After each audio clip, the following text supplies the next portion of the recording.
एक बार राजा धर्मसाल अपने दरबारियों के साथ चर्चा कर रहे थे। बातें करते करते अचानक बात चतुराई पर होने लगी। महाराज धर्मसाल के दरबार में राजगुरु से लेकर अन्य जितने भी मंत्रीगण थे, वे सब तेनालीराम से जलते थे। ऐसे में तेनालीराम को नीचा दिखाने के लिए उस दरबार में से एक मंत्री बोल पड़ा, महाराज, दरबार में एक से बढ़कर एक बुद्धिमान और चतुर लोग मौजूद हैं, और अगर हम सबको मौका दिया जाए तो सभी लोग अपनी अपनी चतुराई पेश कर सकते हैं। किंतु इस पर महाराज धर्मसाल हैरत में पड़ते हुए कहा, किंतु क्या मंत्री जी? तब बगल में से सेनापति उठकर बोले, महाराज, मैं आपको बताता हूँ कि मंत्री जी क्या कहना चाहते हैं। दरअसल इस दरबार में तेनालीराम के अलावा और किसी को भी अपनी चतुराई साबित करने का मौका नहीं दिया जाता। हर बार तेनालीराम ही चतुराई का श्रेय ले जाते हैं। तो ऐसे में बाकी सभी दरबारी अपनी योग्यता कैसे दिखा सकते हैं? तब महाराज धर्मसाल सेनापति की बात सुनकर समझ गए कि दरबार के सभी लोग तेनाली के विरुद्ध में उतर आए हैं। इसके बाद महाराज धर्मसाल कुछ देर शांत रहे, फिर मन ही मन विचार करने लगे। तभी महाराज की नज़र भगवान की मूर्ति के सामने जल रही धूप बत्ती पर गई। उस धूप बत्ती को देखकर महाराज के मन में सभी दरबारियों की परीक्षा लेने का विचार आया। उन्होंने तुरंत कहा, आप सभी दरबारियों को अपनी अपनी चतुराई और बुद्धिमत्ता साबित करने का एक मौका जरूर दिया जाएगा, और जब तक सभी दरबारी अपनी अपनी योग्यता सिद्ध नहीं कर देते, तब तक तेनालीराम बीच में नहीं आएगा। यह सुनकर दरबार के सभी लोग बहुत खुश हो गए। उन्होंने कहा, ठीक है महाराज, आप बताएं कि हम लोगों को क्या करना होगा। तब राजा धर्मसाल ने धूप बत्ती की तरफ इशारा करते हुए कहा कि मेरे लिए 2 हाथ धुआं लेकर आओ, और जो भी यह काम कर पाएगा उसे तेनालीराम से भी ज़्यादा बुद्धिमान और चतुर घोषित किया जाएगा। महाराज की बात सुनकर सभी दरबारी सोच में पड़ गए और आपस में सभी चर्चा करने लगे कि यह कैसे संभव है, भला 2 हाथों से धुआं कैसे ला सकते हैं।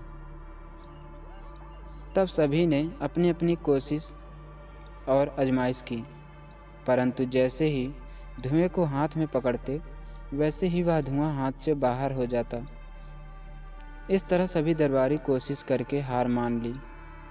तब उनमें से एक दरबारी बोला, महाराज, हमारे हिसाब से धुएं को हाथ से कोई नहीं ला सकता, क्योंकि धुआं कोई पकड़ने वाली चीज़ नहीं है।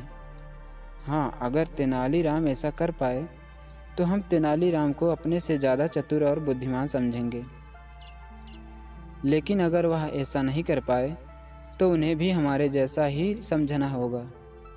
राजा मुस्कुराते हुए बोले, क्यों तेनालीराम, क्या तुम तैयार हो?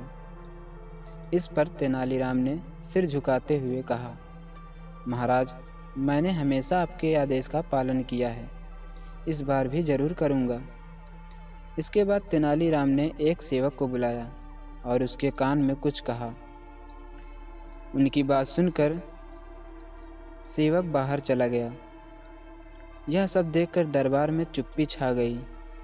सभी यह देखने के लिए उतावले हो रहे थे कि आखिर कैसे तेनालीराम राजा को 2 हाथ धुआं देता है। तभी सबकी नज़र सेवक पर पड़ी, जो शीशे की बनी 2 हाथ लंबी नली को दरबार में लेकर आया।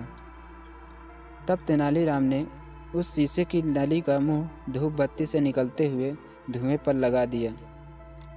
थोड़ी देर में शीशे की नली धुएं से भर गई और तेनाली ने जल्दी से शीशे की नली पर कपड़ा डाल दिया। फिर उस धुएं से भरी शीशे को हाथ में पकड़कर महाराज की तरफ ले गया और कहा, ये लीजिए महाराज, आपका 2 हाथ धुआं। यह देखकर महाराज के चेहरे पर मुस्कान आ गई और तेनालीराम से वह शीशा हाथ में लेकर दरबारियों की तरफ देखा। तब सभी दरबारी तेनालीराम की चतुराई देखकर शर्म से सिर झुक गए। वहाँ तेनालीराम के पक्ष में भी कुछ लोग थे। उन सबकी आंखों में तेनालीराम के लिए सम्मान था। तेनालीराम की बुद्धि और चतुराई देखकर राजा बोले, अब तो आप लोग यह समझ गए होंगे कि तेनालीराम की बराबरी करना संभव नहीं है। इसके जवाब में सभी दरबारी कुछ बोल न सके और उन लोगों ने चुपचाप सिर झुका लिया। इस कहानी से आपको क्या सीख मिली, वह कमेंट में ज़रूर लिखकर बताएं।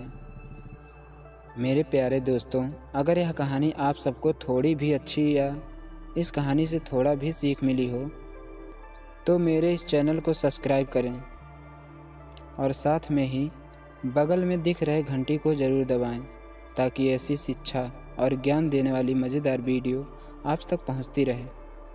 तब तक आप सब स्वस्थ रहो, मस्त